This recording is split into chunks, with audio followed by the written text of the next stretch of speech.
When I was a kid, I just happened to see Aliens before I saw Alien, and I didn't think there was anything wrong with that because I was just a kid. I didn't know any better, but I was just kind of going into Aliens thinking it was a movie about space marines fighting aliens, and that's what I got, and it was an enjoyable movie as a result of that.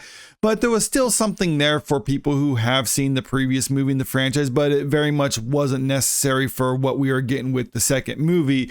Converse that with a lot of Marvel movies where every movie is basically setting up for the next movie, and for every movie that's coming out, you need to have watched the previous one. We saw that fail for them with the Marvels where there was so much setup for that. A lot of people just decided to check out entirely because they were banking on people watching a movie, but you needed to watch several other shows in order to actually understand who these characters were. Now you can compare that to what they're doing with the upcoming Deadpool and Wolverine, where apparently the director came out and said you don't have to have seen anything else in the MCU in order to understand what Deadpool is and enjoy that movie. With numerous films and TV series in the Marvel Cinematic Universe, it's a daunting proposition for a newcomer to even think about getting caught up on the various characters and storylines. But Shawn Levy, who directed the upcoming Deadpool and Wolverine, says there will be no homework required to enjoy his film. Shawn Levy went on to tell the Associated Press, "I was a good student in school. I'll do my homework as an adult, but I am definitely not looking to do homework when I go to the movies." And this is in contrast with what Marvel's been doing in recent years, because in the past, they would put out several movies a year, and there were some movies that might not have had the following or the fan base with certain characters, but they kind of presented it as if you need to watch this even if you're not necessarily so excited about it, because if you don't, then you'll be kind of lost when the next movie comes out. And then following Endgame, they just started flooding the market with just a ton of content, and that's why you're getting the term superhero fatigue. But it's also just these characters in these movies and shows aren't very good. That's why people aren't watching them. And then people haven't been watching stuff. So when the next thing comes out, like the Marvels, people are just thinking like, well, I have a lot to do to catch up in order to understand that, so I might as well just check out entirely. And we've seen a lot of members of the audience just basically abandon Marvel movies in recent years. And that's why Shawn Levy is saying you don't necessarily need to be caught up on everything, because this is very much a standalone movie, but it's one, if you have been caught up on everything else, you'll still get some enjoyment out of it. I very much made this film with certainly a healthy respect and gratitude towards a rabid fan base that has peak fluency in mythology and lore of these characters and this world, he said, but I didn't want to presume that this movie is built for entertainment with no obligation to come prepared with prior research.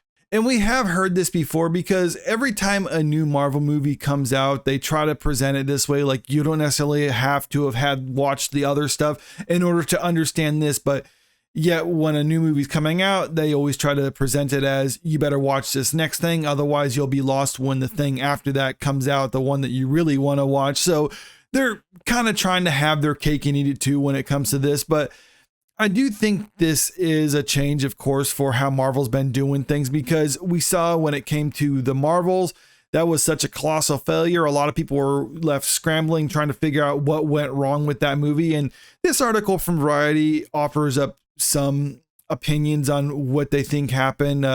Some of them is like, oh, well, they're stuck in the whole COVID mindset where they're just focusing on quantity over quality. They're trying to say the actors not being able to promote the movie hurt it and all that other jazz. But kind of scrolling down to the end of the article, this is a bit that I thought was most interesting and something to take away from it. Disney realizes they need to pivot and tweak their most prominent IP, says Jeff Bach, a senior analyst with exhibitor relations. It's not a reboot, but a rebuild.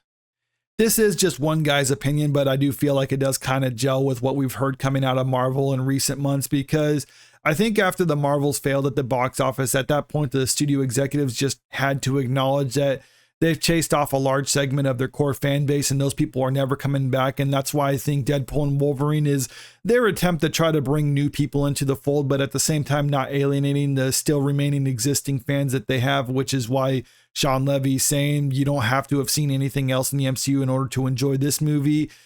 But at the same time, if you have been a fan of the MCU for a long time, well, then this won't like retcon anything. It'll keep everything within the same universe.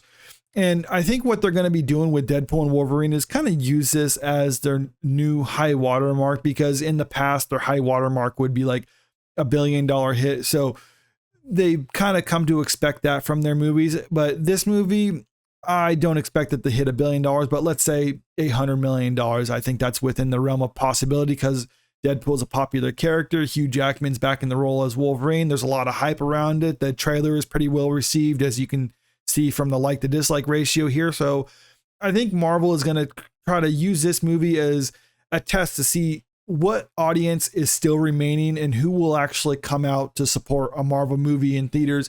And once they see that from Deadpool and Wolverine, then they'll kind of adjust things moving forward for future releases.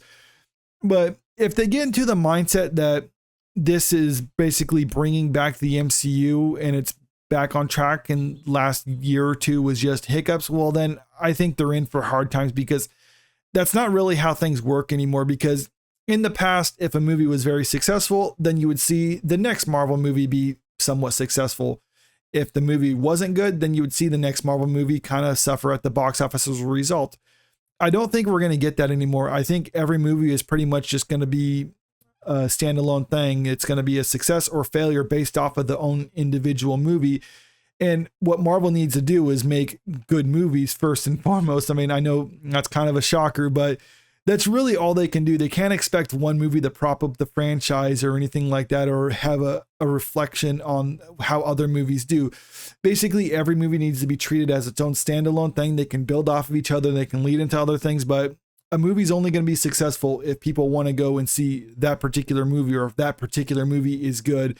If that's the lesson that Marvel gets from this, then I think they can find success again moving forward, but I'm really not expecting that. I think they're going to see this movie, if it is a success, and then just think like, okay, we're back on track. Let's continue on with business as usual. Because even though they're trying to make some tweaks on some of the future ones that they got delayed, I don't think it's going to be enough to bring back the fan base. And I think they've acknowledged that. And I don't think it's going to be enough to attract a new fan base, because people don't want mediocre movies. Even if you're a dumb person, you want something good ultimately. And if they're not going to give that to you, then you're going to find that elsewhere. But let me know what you think about all this in the comment section below. Do you think Deadpool and Wolverine is going to be a good movie that saves the MCU? Or do you think it's going to be a decent movie that really doesn't do anything? Or do you think this is going to be another failure for Marvel? That would actually be pretty shocking to me, but it's a possibility. But I'm curious what other people have to say about it. And also, if you haven't already, make sure you click that subscribe button if you want to stay up to date with the latest in entertainment news. And if you can, click that like button and share the video with your friends, because it really helps out with the channel. Thank you.